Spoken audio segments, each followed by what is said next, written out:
So most of you know what all I did. One, of course, was the sabbatical, which I was hoping, by the way, the rest of the PSBs or rest of the banks would follow. They haven't.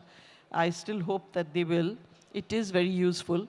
Uh, for the women colleagues, I did one or two other smaller things that I remember.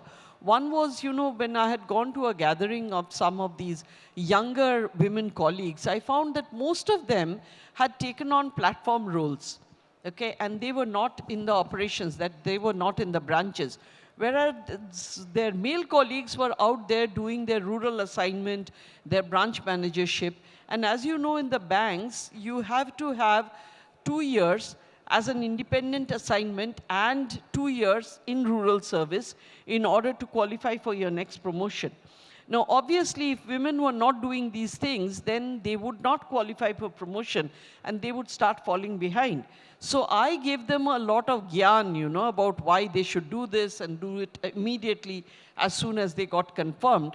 And one of the youngsters stood up and said that, ma'am, it's not like you think. It's not as though we are taking the easy way out. We have an actual problem.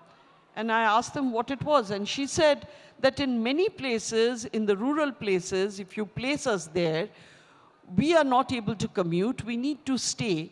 And people there will not rent out their places to a single woman. It's not considered proper to rent out places to a single woman. Now, this was a fact that had never even struck me. And I was amazed that, yes, society could be like this and that I was not aware of it. So I came back and we decided that we would identify certain rural branches where women could be sent so that they could either commute, or we would locally take a place in the name of the bank with, say, 4 or 5 bedrooms, and we would house the rural branch managers there, and they could commute to the villages nearby so that they could complete this assignment. So we called it a chamari, and we started it, and a lot of women started taking up these assignments, and some of them said that being in that kind of a, mess or whatever you call it, was some of the best years of their lives, because they really had a great time.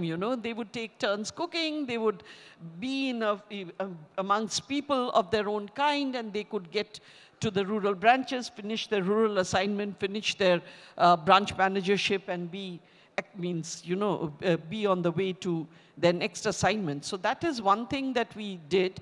The other thing that we did was also cervical cancer vaccination for all our women staff and their wards, because that's something that's very easily done, it's easily preventable, and yet there's very little awareness about it.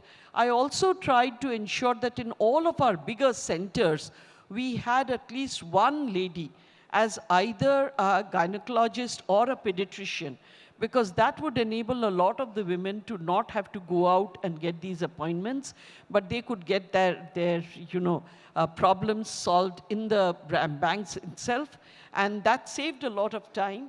It also allowed the women to, to be a little more free in their minds, especially if there was a child that was unwell at home and you needed to take the child to the doctor. You could bring it to the office and have the pediatrician look at the child.